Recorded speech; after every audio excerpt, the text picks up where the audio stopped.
It's time for the Rick Smith Show. Now, here is the voice of the working class, Rick Smith.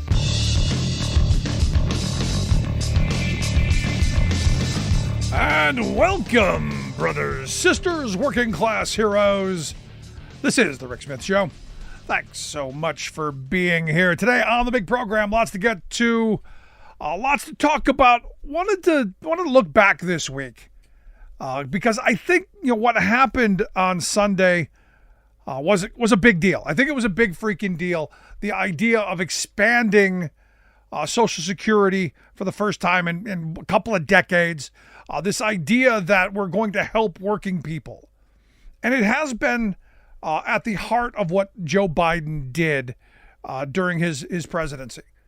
But this Social Security Fairness Act is going to make people's lives better. Some 3 million people across this country are going to make them whole, going to right a wrong from the past, going to go and undo something of the Reagan era. It's interesting to me to see the parallels between 1979 and 1980 and today. It's interesting to see we're in another one of those moments where, again, working people are going to be the target. The difference being, I think Joe Biden actually tried to do his best to undo the neoliberalism that began really, Ford era, Carter era, and accelerated massively during the Reagan era. I look at this as a moment where someone cared about workers for a moment. I think we're going to live through 4 years where there's going to be a lot of rhetoric about who cares about working people and who doesn't. I think we're going to hear a lot of bluster. I think there's going to be a lot of bloviation, especially from the guy who owns Truth Social and the guy who owns Twitter or X. We're going to hear a lot of, can I say the word? No, BS. We're going to hear a lot of bull. They're going to fill our eyes and our ears with a bunch of, to steal a Biden word, malarkey. The question is, are we going to buy it? The responses that I've got on this Social Security Fairness Act from people have been, I guess, depending on how you voted for. If you voted for Biden, you think this is a good thing. If you voted for Trump, this is the worst thing ever. And it's something that, again, red hat, blue hat, instead of saying, no, this is a worker issue, because guess what? Of those 3 million people who are going to benefit from them, a lot of cops and firefighters, a lot of those people voted for red hats. So for me, this isn't a right-left issue. This is an up-down issue. This is working people finally getting something.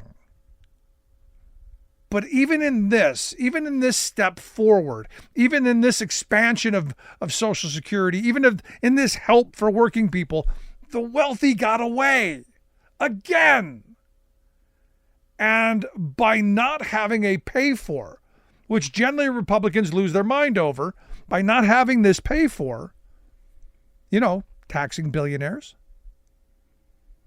you're now making it so that Social Security is a little less well-funded, a little more vulnerable, a little closer to that deadline down the road where benefit cuts are going to happen, somewhere between 17 and 21%.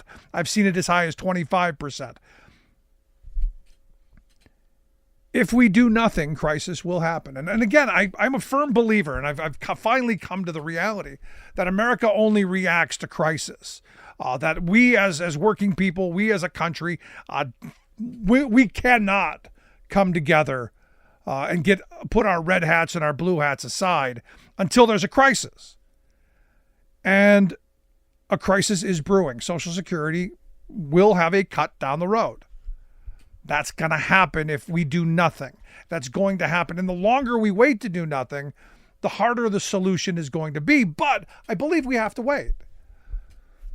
The simple answer, the logical, the reasonable, the sane answer is Elon Musk paying 1 minute for the year of Social Security tax is ludicrous. 1 minute. while working people are showing up to work every day, 7 days a week, 52 weeks a year, and paying into a fund that they are being told repeatedly isn't going to be there for them.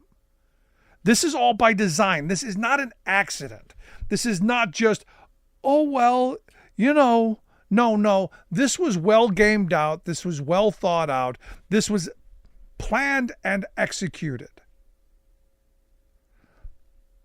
What has to happen, though, and, in talking with Alex Lawson recently over at Social Security Works, he seems to believe that this coalition that came together to fight for this expansion will continue this fight into going after taxing the wealthy, scrapping the cap, expanding the amount of the number of income sources that are taxed.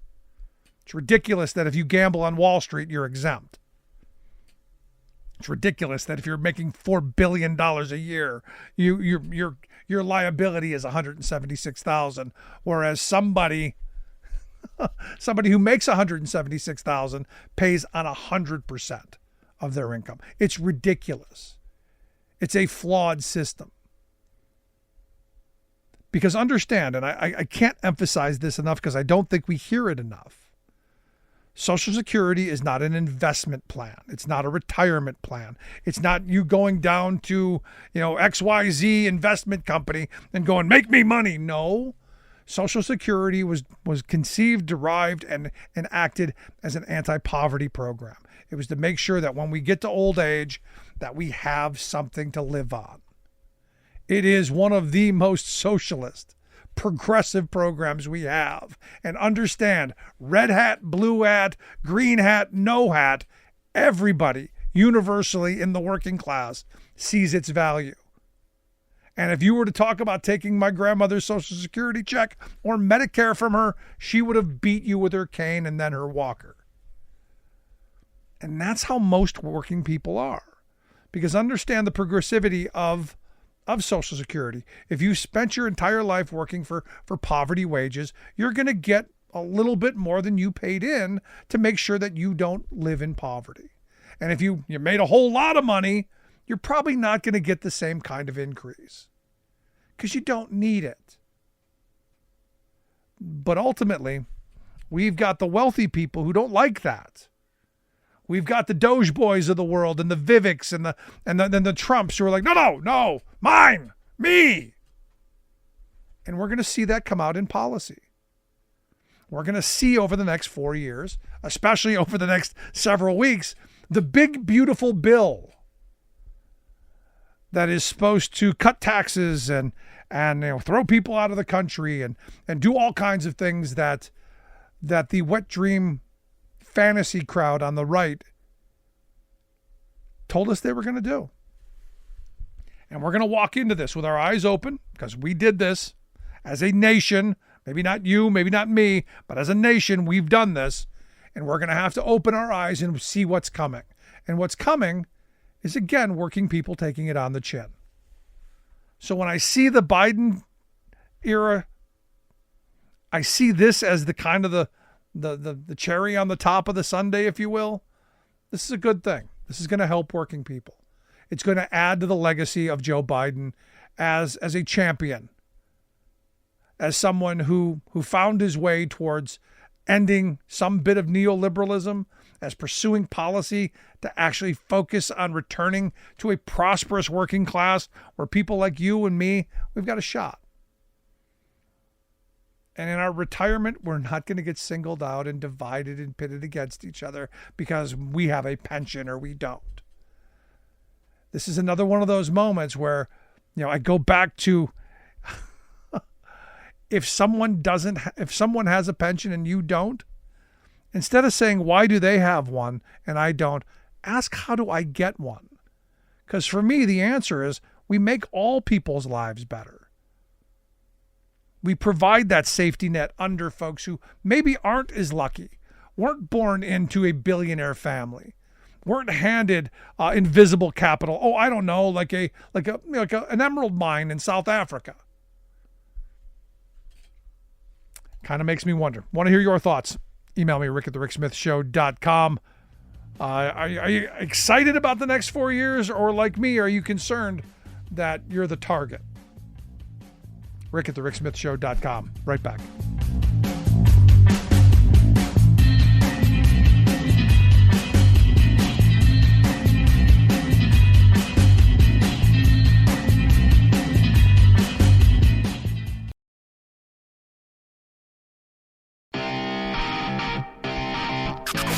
You're listening to The Rick Smith Show, where working people come to talk. So yesterday on the program, we talked about what a big deal the Social Security Fairness Act was that was signed this week on January 5th. And again, this is what the Biden administration has promised they're going to do. They're going to help working people. And this has been decades in the making of undoing a wrong that was done during the Reagan years. So, kind of a big deal. And maybe a little late in the administration, but I'm glad to see it got done. But here to share some thoughts on what the event was like and how important, how big a deal this is. I've asked CWA President Claude Cummings Jr. to come share some thoughts on the Social Security Fairness Act. Claude, thanks for taking time for us. Thank you so much, Rick, for having me on, and hello to your listening audience. And man, the president said this the other day while I was at the White House. He said, "This is a real big," and then he caught himself because he he kind of cursed the last time he went there. But he said, "This is really a big deal." And it really is, Rick, for public sector workers. This repeals a pair of provisions that had limited benefits for recipients on their pensions and other pensions and Social Security for years. And he's the first president in 20 years to expand benefits. And what he's done with this Social Security Fairness Act is he's eliminated two provisions, that made it difficult for public sector employees to get their full Social Security. The windfall elimination provision trimmed benefits for public employees who receive pensions not covered by Social Security, payroll taxes. The government pension offset, the other one, cut Social Security, spousal or widow benefits for those who also receive public pensions not covered by Social Security. And this is going to affect about 3 million workers in this country. Think about this. Yeah. 3 million workers will now be able to get fair Social Security benefits. And also, there's going to be some back payments. I think they're going to go back into 2024 and make lump sum payments to those who have been harmed by the provisions of this. By this act. Prior to him signing this into law. No, and this is great. But what do you say to the people who, this has been, this was a Reagan era policy. This is something they did back during the Reagan years to stick it to workers. There's all of that. There's all of those people who have been harmed. So I think pointing out the fact that you go from Reagan forward because of double dipping. I mean, they deserve what they work for, right? Simple as that. No, and this is where I go back to the point is that, you go Reagan era forward, the Republican Party has not been the friend of working people. And I know they're trying to pivot, and I know there was some bipartisan support on this, but ultimately this wrong was done by Republicans, and Joe Biden is the guy who righted it. He has fixed it. Just like he's fixed a number of things, Rick. First president that has marched on a picket line. All of the offshoring of manufacturing jobs that are now coming back in to this country. And a couple of them CWA has agreements with. Akash, a manufacturing company. Those are going to be good jobs, good benefits, and CWA is going to be representing those members. We're sitting down and talking with Micron, another semiconductor company that we're talking about a labor peace agreement with that will make sure that these are good union paying jobs with good health care benefits, good safety provisions on the job. I thank God for Joe Biden and the administration and what he has done to help working people in this country. And in my opinion, it's just a shame that that now, we all have to be somewhat cautious about what might be taking place in the next administration. I will tell you, I was somewhat surprised at the pick that the president has chosen for the labor, the Secretary of Labor, Laura Chavez de Remeter, I think is her name. She's from Oregon, a former Congress member. She has a history of being pro-labor. Hopefully he will allow her to do her job, right? But she signed on to the PRO Act early.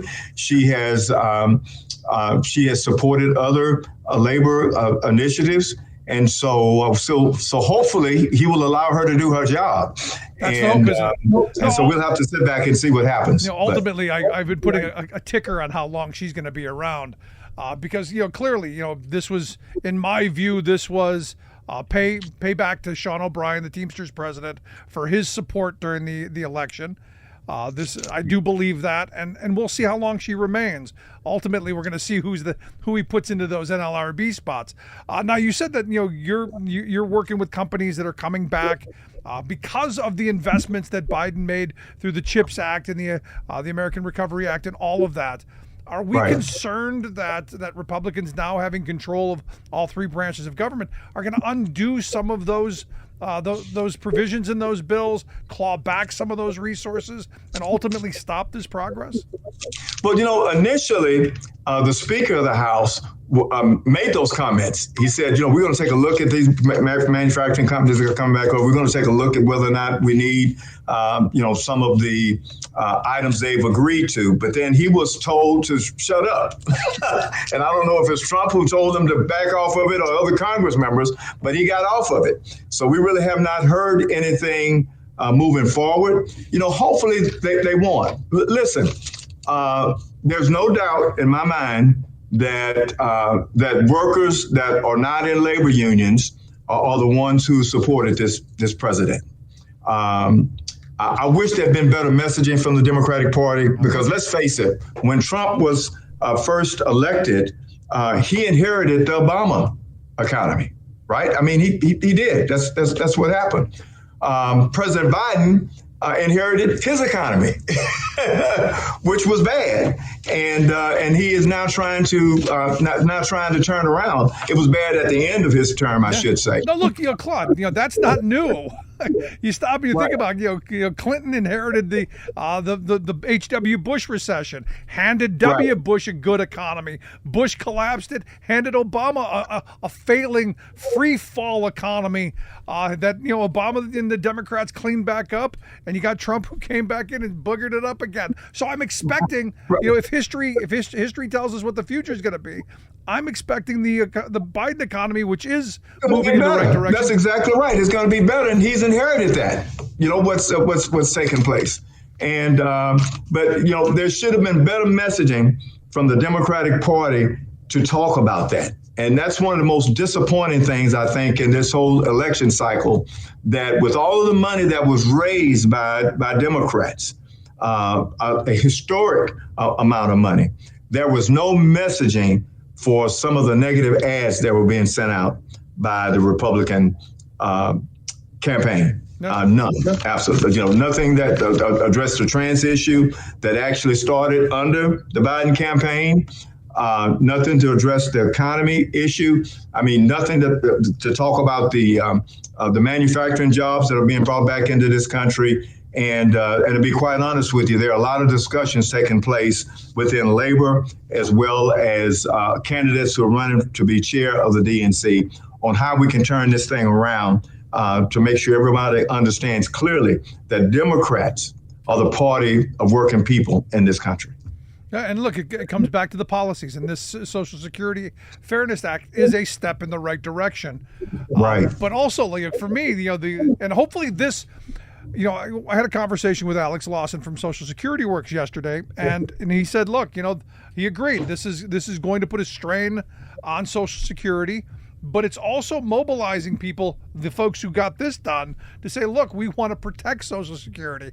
The other part of this should have been paying for these benefits and the expansion here, and having people like Elon Musk pay Social Security taxes longer than a minute into the new year, and that we need to scrap the cap and do some smart things to shore up the fund. That, I hope, is the next fight. Yeah, I hope so.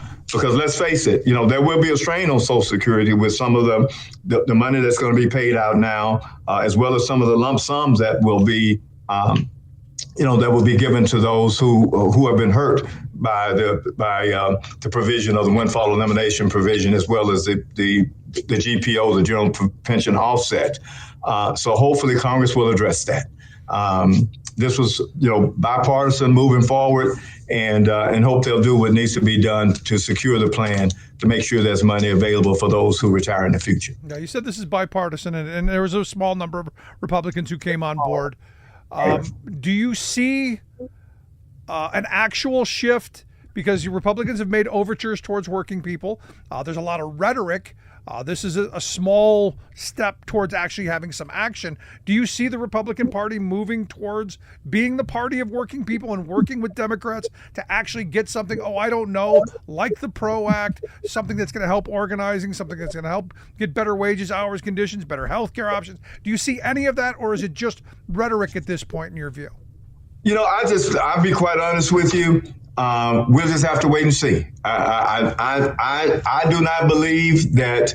Do I believe that we'll get from the Republican administration what we've gotten out of President Biden? Absolutely not. Absolutely not. I believe that we need to take a wait and see type attitude, but we also need to make sure that we're not afraid. I've heard some leaders that are just absolutely terrified of what may be taking place, the attacks that may come.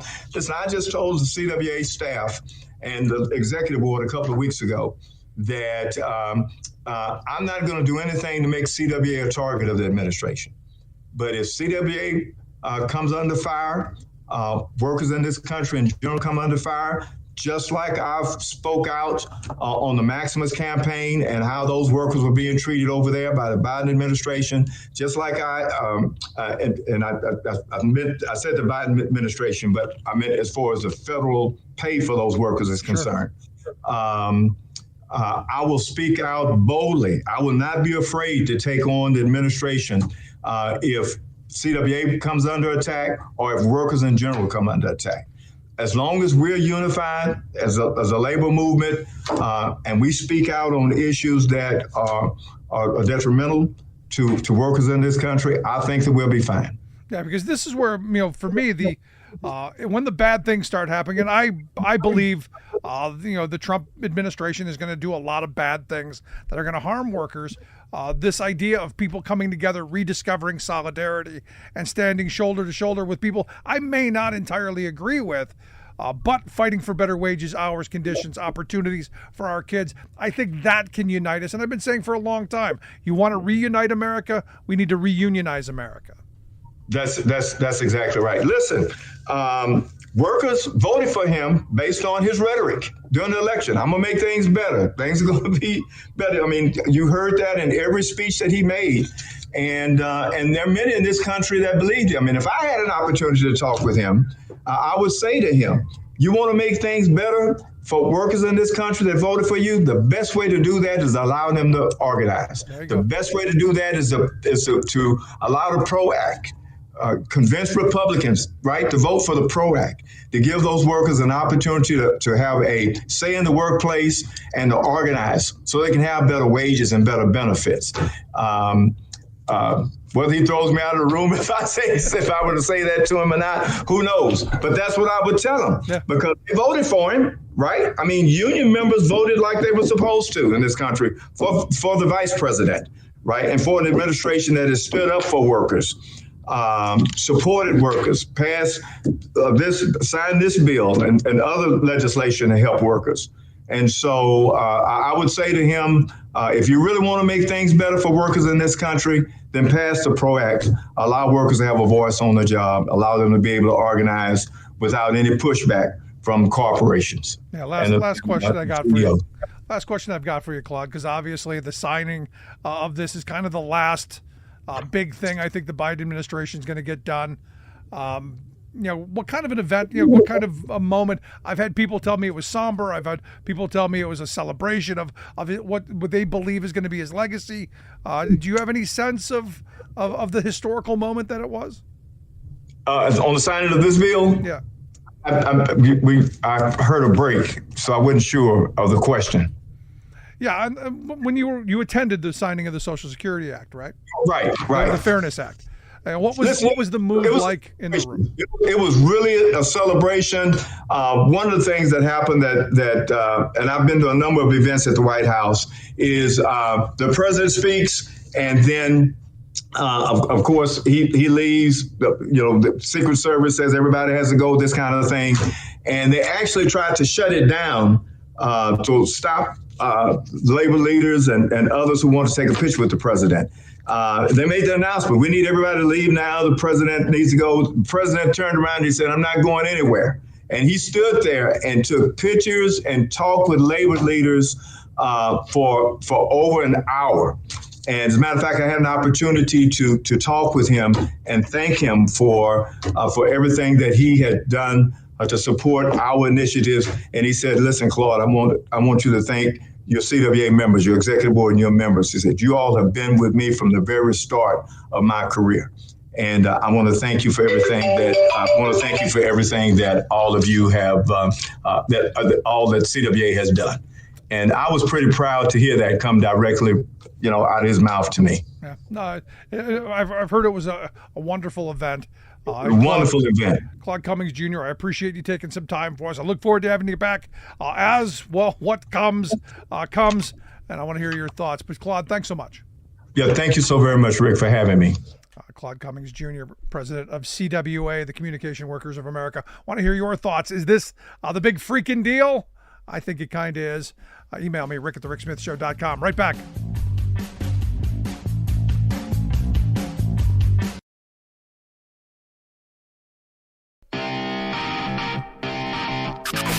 You're listening to The Rick Smith Show, where working people come to talk. So I got to tell you, kind of a somber mood as I watched the videos of former President Jimmy Carter's casket being escorted from the U.S. Navy Memorial up to Capitol Hill. And you couldn't help but think of what a great person Jimmy Carter was. The family man that him and Rosalind were, the example of decency, the example of what I think good Christians are and should be. Good, salt of the earth, decent people. Now, as I was watching the procession, as I was remembering, as a child watching him as president, as I was remembering as an activist, some of the policies, good and bad, I couldn't help but feel sad. The country lost a decent human being. But being honest, that we're in a moment that the country was shaped by his policies, and in not a great direction. While I give him credit for the Camp David Accords, facilitating some peace negotiations between Egypt and Israel, that the highlight of his time. Energy policy that started talking about, hey, maybe we need to get off the dirty stuff. Maybe we need to be less vulnerable to the world because that was out of circumstance. Maybe we do need to produce more. Maybe we need to conserve more. Maybe we need alternatives. First guy to put solar panels on the White House, only to have Reagan come in and rip them off. One of those things I remember as a kid. His environmental initiatives were something that I, as a child, were all in favor of. Expanding national parks, cleaning up the mess that corporate America did across this country. He established a Superfund program to clean up hazardous waste sites. Because as a kid growing up in a housing project, we were near all of the worst places because they don't generally put housing projects in good areas. It's normally not the best land in the neighborhood. But a decent man. I mean, promoted human rights, made that a central theme of our policy. Attempted to deal with healthcare, had some healthcare initiatives that, wanted to expand Medicaid, to help improve public health. Tried a lot of stuff. Tried to invest in low and moderate income communities. Tried to help.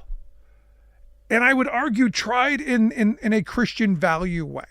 A couple years ago, I had the opportunity to go to his presidential library in Atlanta. And if you have a chance, I'm a big fan of presidential libraries, because what it does is it shows how they saw their term, and it shows how they saw the years that they spent there and what they accomplished.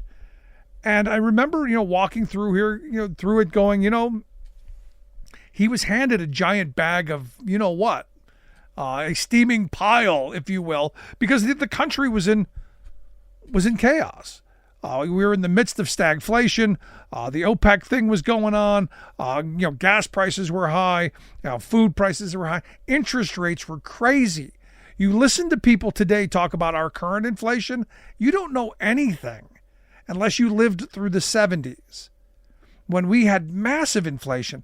I was talking to a relative who said, when they bought their first home, it was almost 13% interest on a mortgage, but it didn't faze them. It didn't affect them because they were making more money. They had a union job. The union job had a cost of living adjustment in their contract, so their wages kept up. It's different than it is today. But I was thinking about Carter, and I was thinking about his focus on diplomacy and human rights and domestic policy, even though he was viewed as a very weak president. He didn't want to go in and bomb Iran. He didn't want to start another war. And the hostage situation, the hostage crisis was one of those things that 444 days, you had 52 Americans, diplomats and citizens being held by these Iranians. And I remember at the time, the push towards war.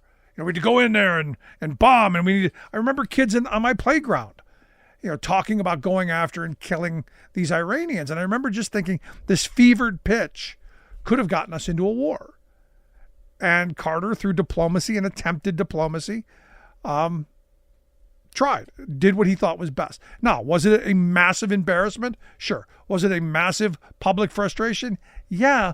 But now I go back and you learn a little bit about it and you go, I don't know, seemed kind of staged. Because when Reagan's hand touched the Bible, those people were released. And then we hear stories of, malfeasance, of promises from the Reagan camp. Kind of makes you wonder. Was this another example of political gamesmanship where the country be damned?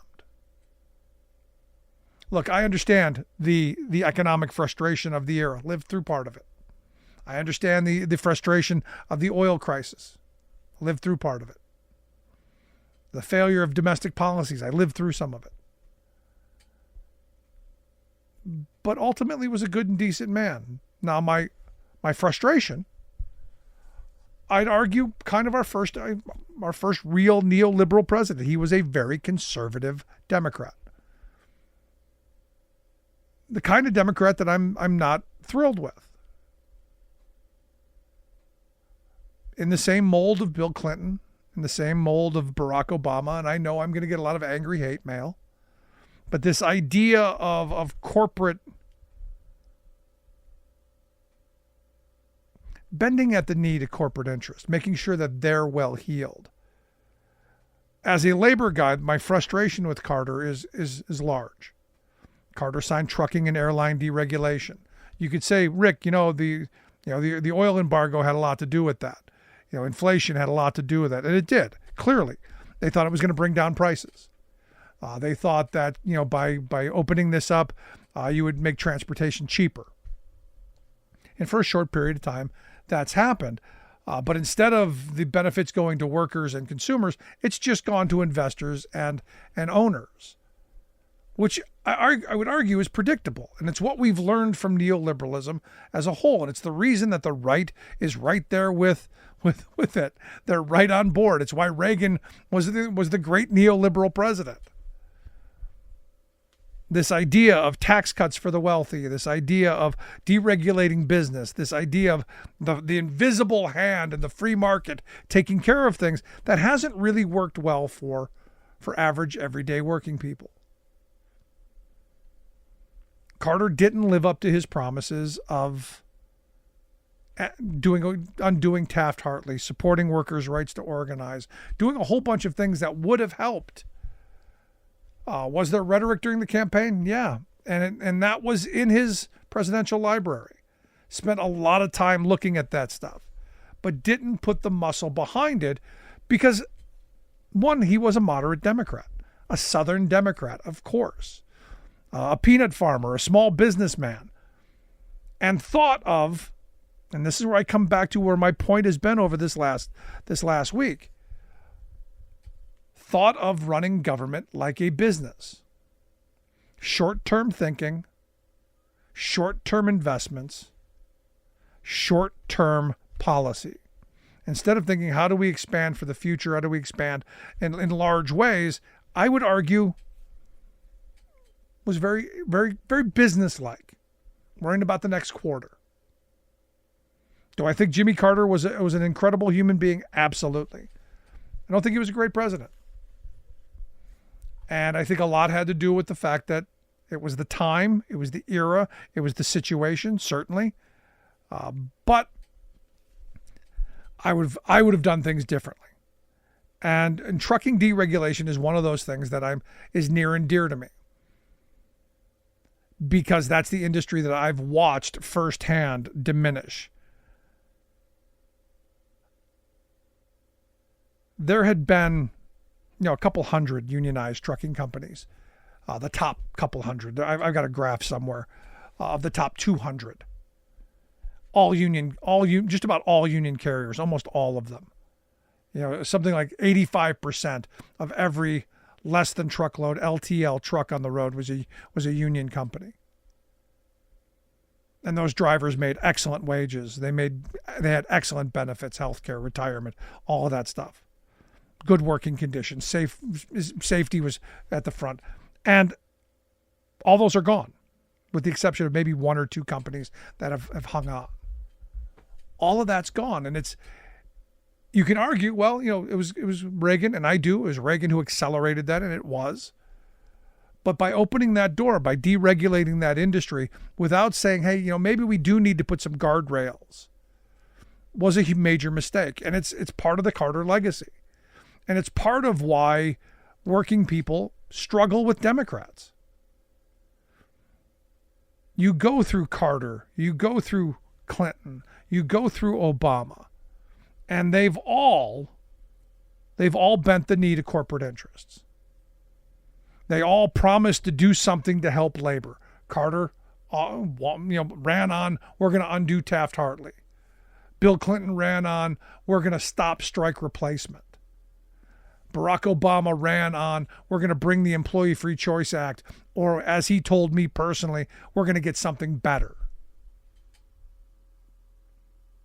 And during all of that time, you had Joe Biden, who was part of a lot of that and on board with the consensus of the time. The consensus of the time was how we get out of these economic messes is we give rich people, big businesses, the smart people. We give them the power to unleash American entrepreneurial activity, and that is going to trickle down to the rest of us. Which brings us trickle down.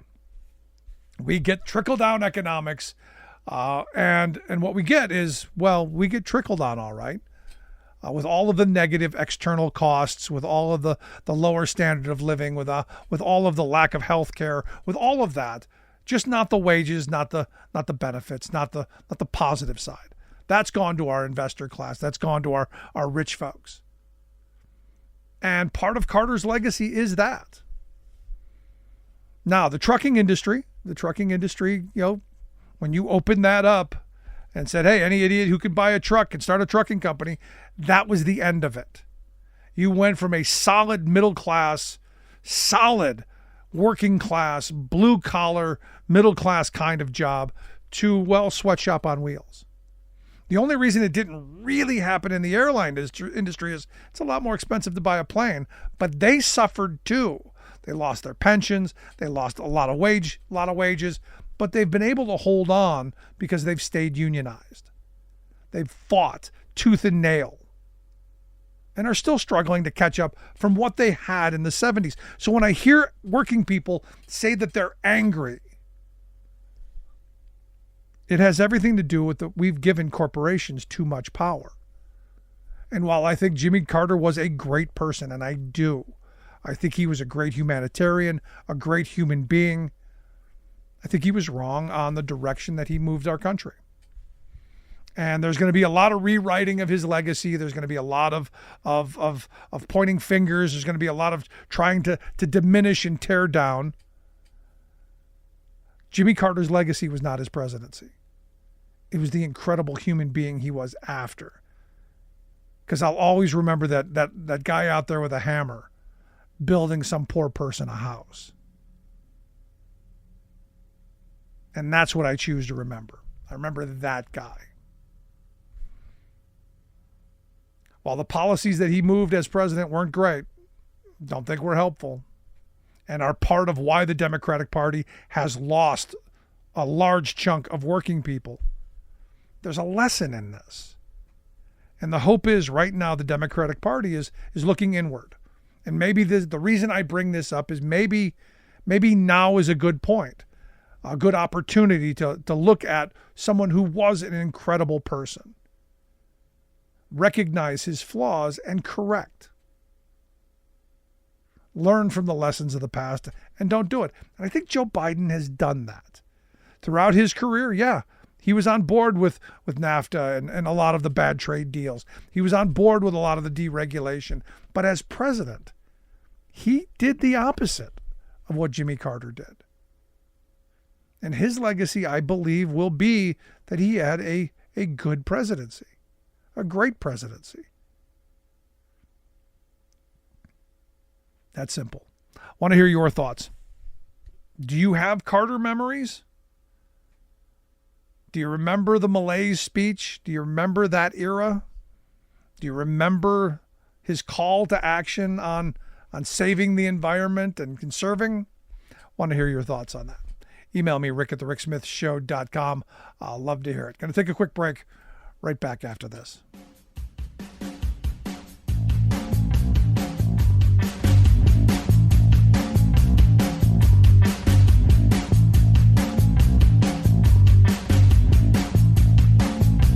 I'm Rick Smith, and this is Labor History in 2. On this day in labor history, the year was 1860. That was a day of tragedy as the Pemberton Mill collapsed in Lawrence, Massachusetts. The collapse of the 5-story textile mill was one of the worst workplace disasters in U.S. history. Most of the 800 workers in the mill were women and Irish immigrants. Some were teenagers. During that fateful afternoon, as they were working, they heard a strange rattling noise. Then, within seconds, the mill collapsed. Tons of machinery crashed through the collapsing floors, crushing workers. Many more were trapped. Rescuers attempted to free the trapped workers. But that night, as the rescue efforts continued, a fire broke out in the ruined plant. Many trapped workers were burned alive. Helplessly, the rescuers could only look on with horror. The exact number of dead is unknown, but estimates range between 88 and 145 workers killed that day, with another 150 suffering serious injuries.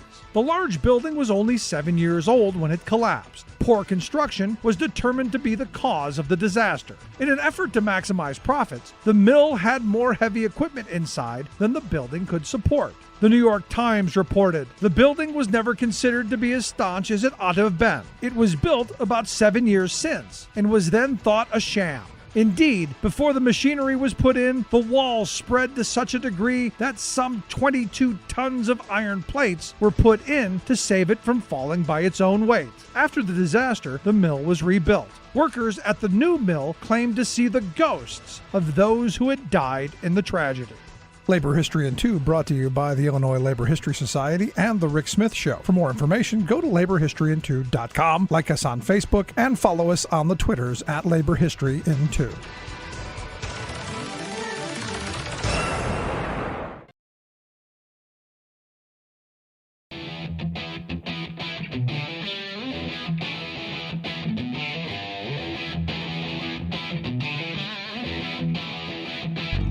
Welcome back to the Rick Smith Show. Now, here is Rick Smith.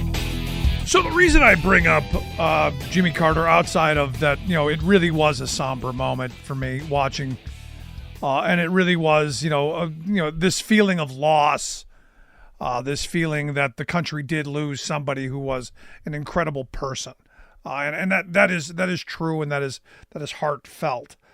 But I got this sense that we're reliving history a little bit. Because the Iran hostage situation, it was really my first view as a kid. I was 12, 13 at the time, of what foreign policy, what danger lie around the corner, and that there was a very real possibility that, because we were just coming out of Vietnam, and as a kid I remember, all of those people who were dumped into our community with broken minds, broken bodies, horrible drug and alcohol addiction problems, just dumped. And the carnage that I saw just in that. So being told that, hey, a couple years down the road, kid, you might be next, was something I keenly paid attention to. And I do remember that ramping up. And the Reagan rhetoric of, they'll be afraid of me. I'm the tough guy. And how on Inauguration Day, he put his hand on the Bible, and everyone, the narrative was everyone, they're scared to death. So they released him. We find out years later that that's a shaky story. So I'm looking at Trump here saying that if Hamas doesn't release the remaining hostages, kind of, but there are 101 hostages that are being held or believed to be being held by Hamas. But Trump has said that either they release them or, quote, all hell will break out. Now, we don't know what that means. He has said, in the past, he's not going to start wars. And, my red hat friends say, Donald Trump's a guy who doesn't start wars. This sounds like war rhetoric, or just sounds like, more for Israel to go even further. So for all my Democratic friends who said, I'm never voting for Joe Biden, it could get a lot worse. And understand, the red hats don't care. So this is it's an interesting moment, and I gotta tell you, there's part of me that then goes, much like the story that H.W. Bush, having been head of the CIA, lots of friends in lots of places, orchestrated that release. I gotta wonder, given the fact that, there's some right-wing tendencies going on here with the leader of Israel and Trump, and some backstory that it kind of makes me suspicious. And I'll tell you, on January 20th, if Trump puts his hand on the Bible and these 101 hostages, miraculously appear in the streets wearing, tuxedos and eating caviar, I got a question. I'm going to question. Because what we're seeing out of Trump is that kind of hyperbolic rhetoric, that kind of tough guy, authoritarian, the conqueror, Trump the conqueror. I can just see it now because look, Trump has conquered America.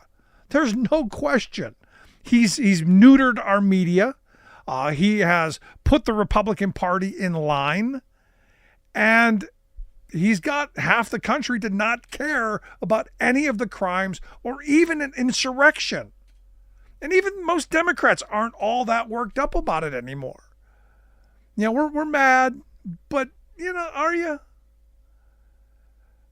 So the question becomes, Trump needs an enemy, right? Trump needs a target. He's neutered every line of opposition. Is Greenland next? Is the Panama Canal next? Are we going to go in and invade Greenland and Panama? I mean, the similarities between 1980 and now just again are, and I guess maybe I'm just seeing a lot of it because of Carter's passing. But it's got me wondering. And you go, what is Trump's goal? What is the end goal here? What's he looking for? If we're going to go start beating up on third world countries and on small countries, and if we're going to start being the bully, what for? Now, understand, there is a thinking on the right that we should go, seize these small countries, take them over, steal their natural resources, plunder. And that we should be the benefactors of that. And that's great if you believe that that's what we should be doing. But what about the rest of the world? Again, we're unfortunately not the only superpower. We have built up China through giving them our manufacturing for decades now. A bad policy, a bipartisan bad policy.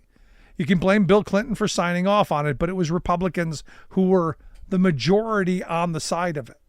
This was that bipartisanship between Clinton and Gingrich. Now, granted, Clinton is going to be the one who, he saddled with it because he signed it. But we're here because of bad bipartisanship. So for me, the question is come January 20th, what are we getting? Are we getting what we were sold? Because the conversations I've had with people, it's about, I want my life to get better. I want what I had, when Trump was president. My 401k high. Oh, wait a minute. It is now. No, I want egg prices lower. It is now. I want gas prices lower. Yeah, it's a little bit lower. No, I want lower. I want more. And this revisionist idea of how things were during the Trump years. That phrase of, were you better off 4 years ago? And the answer is no. You weren't better off 4 years ago. You're better off now. Without question, hands down. And anybody who tells you, no, things were better 4 years ago is an idiot. But it's what we bought, isn't it? And understand, they are going to pursue every avenue to convince us the economy, when Trump becomes president, is going to be the best economy ever. And look, the right-wing message machine is already saying, we're going to take over other countries. I saw a clip of that idiot on Fox News, that Jesse Water. He was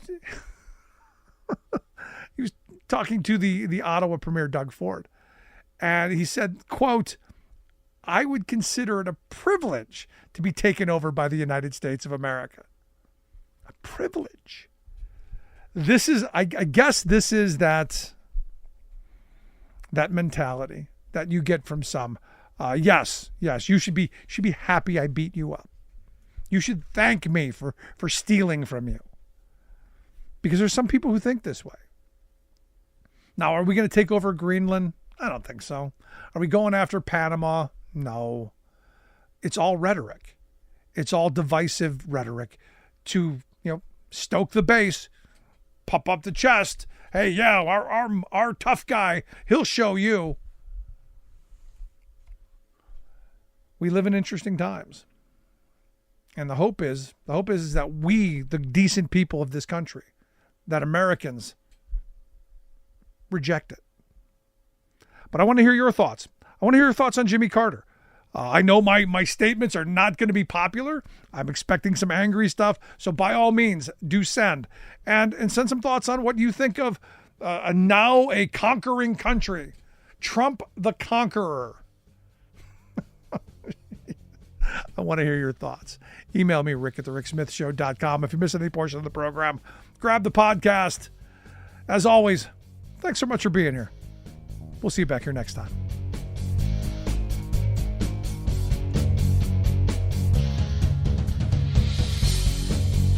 You've been listening to The Rick Smith Show. Email Rick at rick@thericksmithshow.com.